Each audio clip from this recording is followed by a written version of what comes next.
Welcome back to Between Two White Coats, a podcast designed to help you be the healthiest version of yourself. I'm Dr. Michelle Plaster, a family medicine doctor. And I'm her co-host, Amber Foster, a family nurse practitioner. In our combined 30 years in medicine, we've seen a lot. We're discussing key issues surrounding health and wellness, answering some of our biggest questions, overcoming health obstacles, and giving patient-centered advice in hopes of educating you and providing the tools you need to live a healthy life. If you find our podcast helpful, please consider subscribing so you don't miss an episode. And don't forget to leave us a 5-star rating and review. This will help other people find our podcast. Thanks for joining us. We look forward to serving you. Thank you for joining us today on Between Two White Coats, and it is the season. Our favorite. Tis the season. Amber and I actually really like the Christmas season, but what I have come to find is that Christmas exaggerates things for people. It's like whatever you're feeling, you feel more of it. And so if you're in grief, the grief feels exaggerated because of the holidays. If you're happy, the twinkle lights are like, whoa, why don't we leave them up all year? And so I think, Christmas can be a really great time of year, and Christmas can be a really hard time of year. There are some people who always love Christmas. There are some people who always hate Christmas, or the holiday season. If you're not Christian and celebrate Christmas, there is an entire holiday season going on.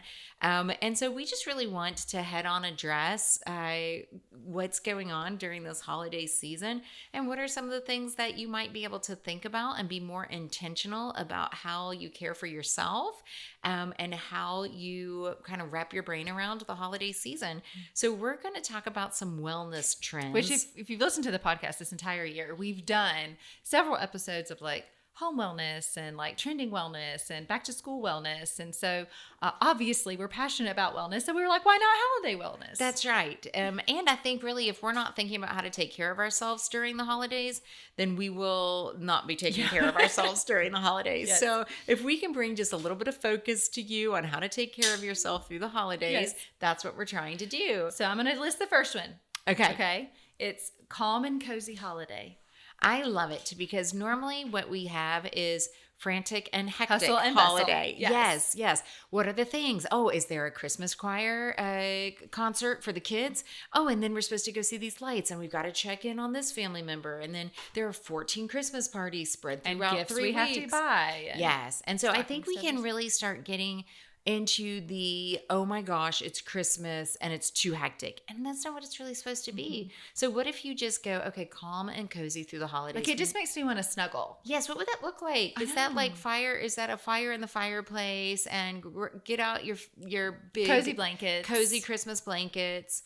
Watch and movies. Throw on your favorite Christmas movie and watch it as a family. Yeah. I think also as we are spending time with the people we love, it doesn't have to be okay, we're going to fix a 3-course meal and we're going to have a big party. Could we just throw on a movie and get cozy and invite over the grandparents and watch Elf, which is your favorite Christmas movie, right? We just die laughing every time we watch it, and ours is Christmas Vacation at our house. And when we watched, Colvin watched Christmas Vacation, my 12-year-old son, with me a year or so ago, and he fell off the couch laughing. I think it was when the cat got fried in the Christmas tree. He fell off of the couch. So calm and cozy, just, keep it simple and cozy up. I love it. Yes. And that's we've a good said trend. Before, but like when you say yes to something, you're saying no to something else. And so maybe you say a little more no's this year. Yeah. Maybe yes. just And so let's make a trend a little bit more to calm. be intentional about where our time is and choose the slowdown. If you feel like it's too frantic, guess what? You can say no. Yeah. The other thing too, when you said calm and cozy and you said about the grandparents coming over, it kind of was in my brain about like a digital detox, because we can have people over and it, I have noticed, my own family doing this, like we can sit there because we're so used to having input. And so we can watch a movie and be on our phones. And so putting that kind of stuff away, like having intentional time, like this is family time and we're going to put the phones away. Because I'm guilty of it as much as my children. What if you just throw out a Christmas puzzle? And it's like, you know what? Through the next 3 weeks, we do not pick up our electronics in the evenings for our mindless time. We sit around this table and do this puzzle together because we're going to get it done before Christmas. Well, and either we're going to have a lot of really great family bonding or fighting. Either or way. we're going to be throwing puzzle pieces at each other, but it will be memorable. Yeah. or what are some of the other like Christmas traditions that we can embrace? Hey, we're going to put down all of the electronics and we're going to go drive and see some Christmas lights. Festive activities, that's on my list. Festive activities is our next trend. Yeah, so there you go. Looking at Christmas light, you led into that. And I think those festive activities often become traditions. And you don't realize you're creating them. That's the beauty of it. And so my dad loves the garden, and he loves the Atlanta Botanical Garden. And they have it's a beautiful, fantastic Christmas light presentation. And you better buy those tickets in advance. So if you're listening to this, you need There's to one log in on. Athens. If you're here in Monroe, there's one that's not so far. And the Athens is beautiful as well. And so that the Christmas lights, the festive activities, and then we now just at Thanksgiving we go on and we figure out when we can all go together, and we make a little field trip of going and seeing the festive lights. Yeah.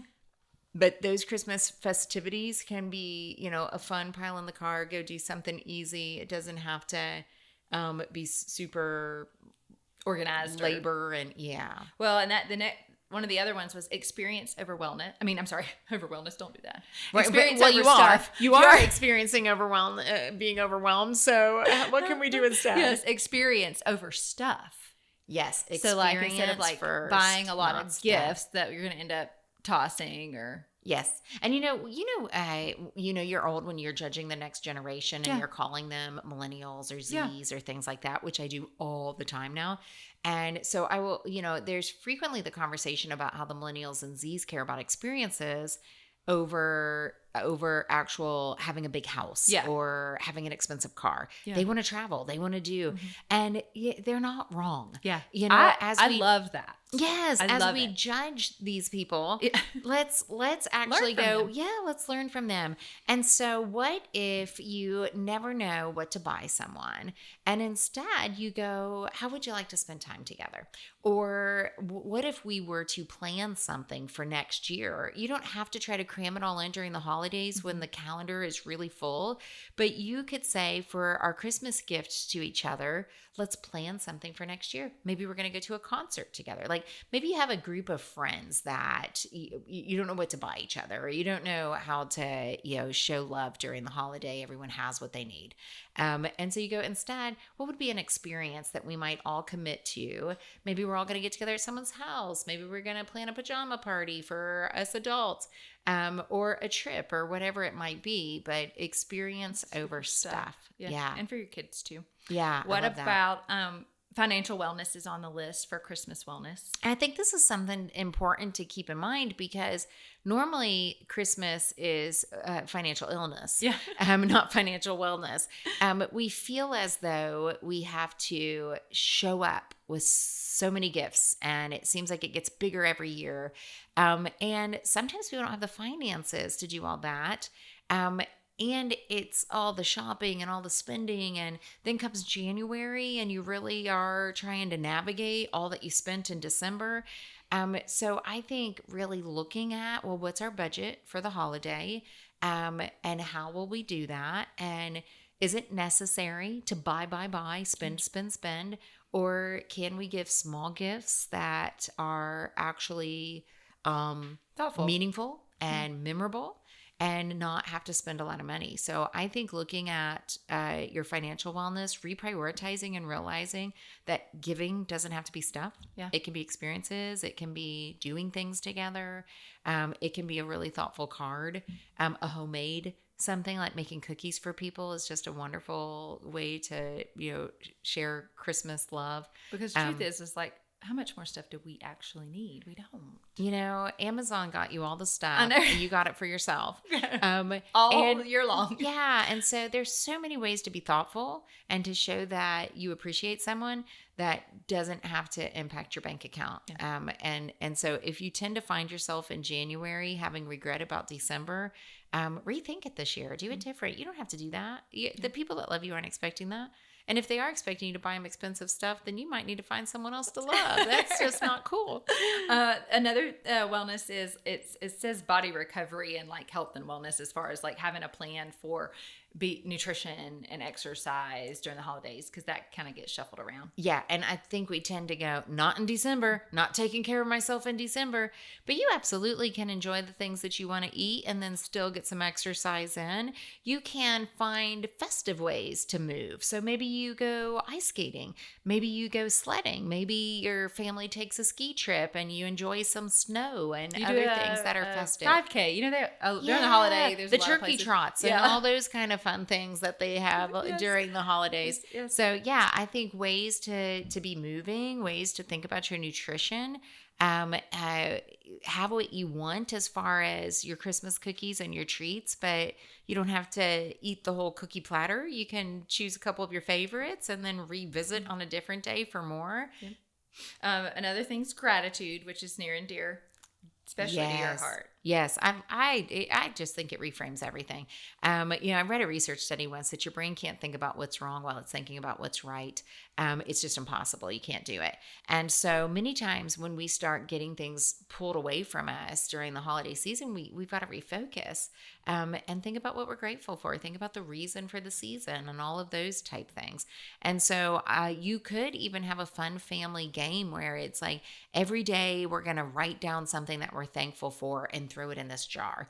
And then as we get closer to the holidays, we're going to read it. Or maybe into the new year, we're going to read the things that we're thankful for. My daughter and I did something when she was younger. I probably need to revisit this, but I bought a journal. And I would write one day something that I was thankful for or grateful for, and then she would write back to me. And so like we just did it back and forth. I still have it. She was probably 8 or 9, like right when her handwriting, like she started to write and form sentences. What a great keepsake. And so we did that. And anyways, it was like super sweet. If you have a littler person, that would be so fabulous. But it's a way that she was learning gratitude. And so we just did it back and forth. Honestly, I think it was around Thanksgiving because that's what kind of jogged my memory. To do it was to be around, like, how can I have her see how to be grateful for small things, intentionally. And so, that's a kind of a good idea. I mean, I created it. I mean, I'm sure I probably heard it from somewhere, but I was like, that's a great idea if you have little kids. I love it. Like, and you could even like at Thanksgiving. And they say funny things. Kids say the most hilarious things. And then later you look back on that and you go, oh, I remember when she was so funny like that. Read that when she's a teenager, and then you can remember how much you love her. Yes. I think you could even, write everyone in the family, write down something they're thankful for, make a game of it when you have a holiday get together, and you have to guess who said this thing that they're thankful for. There's so many great ways that you can focus on the positive. In a season that is meant to be so positive, but sometimes can pull some of the negative out of us. And so I think being intentional about, let's put our brain on the right stuff. And then the last one is being volunteering. Yes. So, giving back, the season is supposed to be about giving. And somehow we made it about giving things. But I don't think it was intentionally or initially supposed to be about giving things. I think it's about giving. And so I think it's a great time to, okay, we want to do something together. Well, what if we volunteer together? What if we go work at the soup kitchen? Or what if we go, help at the church, or whatever opportunity, whatever you love? What if we, and I think typically people are so busy that the typical people that walk the dogs at the animal shelter may not be able to do it during Christmas. They may be on vacation. And maybe you can even propel that into the new year of, wow, we really enjoyed doing that through the holidays, and we're going to keep doing it. Something you're passionate about. And also I think being intentional about giving time, because it's real easy for us to be like, well, here's $20 for the animal shelter, or here's $20 to buy a toy for Toys for Tots, where you just put it in something. But when you have to think about giving of your time, it's a little bit of a self-sacrifice, which makes you grateful, brings gratitude for and it. Then you can do it together. You can take your child with you and go give time, and it creates this memory, and you're showing them what matters to you on how we take care of each other. What a great life lesson, but also what great time spent. So I think finding a place to give up your time, and I think during the holidays people are like, oh, I'm broke, my money is going out faster than it usually does. So maybe, take a little bit of that time and say, we want to do something together. But this year, what we're going to do together is not have a big Christmas party that stresses us out. But we're going to, as a family, go volunteer our time together, which, might be something that you forever talk about, good, bad, or otherwise. It creates memories and stories. I think that as the holiday season is upon us, we can take control of it, or it can take control of us. And so let's take control of the holiday season. Let's make it what it is supposed to be to us, and really ask yourself, what do I hope the holidays are for me and my family this year? And then create that. You have all the power to decide what you want the holidays to be. Take that power, take charge, be intentional, and have a wonderful, beautiful holiday season. Yeah. And we're so thankful for you guys. Thanks for listening. We like to leave you on a good note. So today's Tell Me Something Good is a handwritten card. My mom, who passed away a couple years ago, was so passionate about sending people kind little cards and messages. She would handwrite a message in it, and even in the day of email and text messaging, you knew you could get a card from her. It always made people smile. There's something about it that's so very kind and unique, and we just don't do it enough anymore. So send somebody a handwritten message or a card, and really just share some kindness that way. Thank you for joining us today, and until next time, take care of yourself.